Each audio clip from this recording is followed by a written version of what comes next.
Sa ilalim ng gusali ng mga korporasyon, kami ang pundasyon ng kanilang milyon. Habang sila'y nakabarong sa malamig na opisina, kami pawis at dugo ang puhunan sa makina. Batas daw ay pantay, pero kanino ba? Kung may pera ka, may abogado ka. Kung kami ang magreklamo, magwelga sa lansangan, may pulis, may baril, may kasong isasampa agad. Kontraktwal ang buhay, kontraktwal ang bukas. Karapatan sa papel, pero sa amin ay butas. Sa korte at senado, pangalan namin ay wala. Pero tuwing eleksyon, kami ang bida sa pila. Hindi kami tahimik, hindi kami bulag sa sistemang bulok na matagal ng baluktot. Hustisya'y hindi negosyo, hindi paninda, hindi para lang sa may kapangyarihan at pera.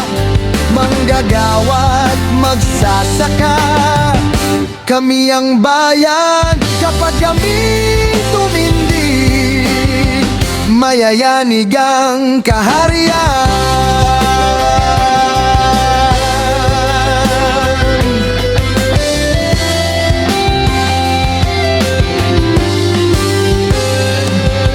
Sa lupang minanapa sa aming ninuno,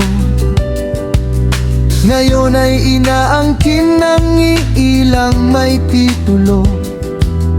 Reforma raw sa lupa, dekada ng pangako, pero bala ang ani kapag kami tumutol dito.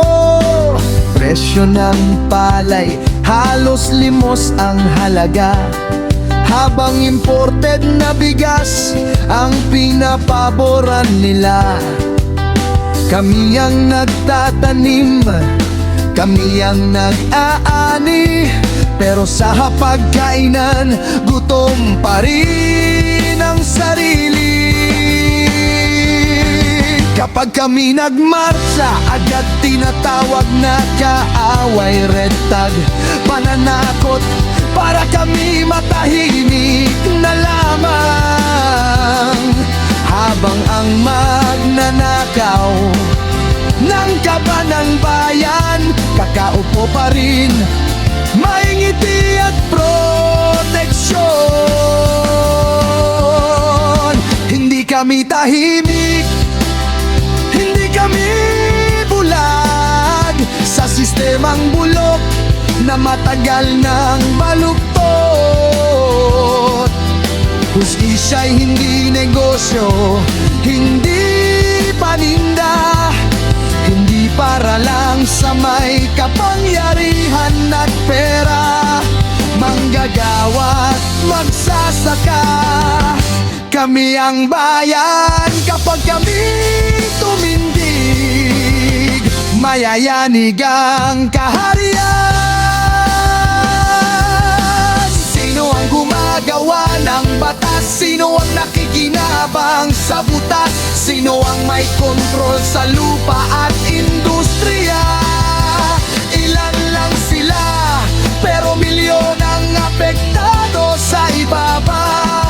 Kung ang hustisya'y para lang sa may kapital, hindi ito hustisya, ito'y kontrol na brutal. Pero tandaan nila, may hangganan ng takot kapag nagising ang masa. Wala nang makapipigil sa galit. Hindi kami tahimik, hindi kami at bukirin, sama-samang tatayo. Pantay na hustisya ang sigaw ng lansangan.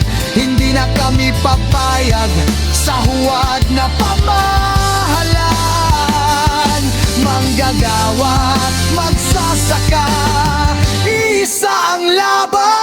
Kapag kami nagkaisa, babagsak ang kasinungalingan.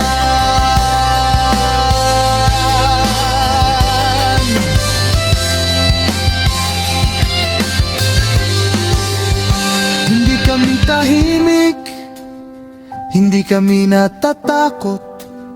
Ang bayan ay sa amin, at ang hustisya'y ipaglalaban namin.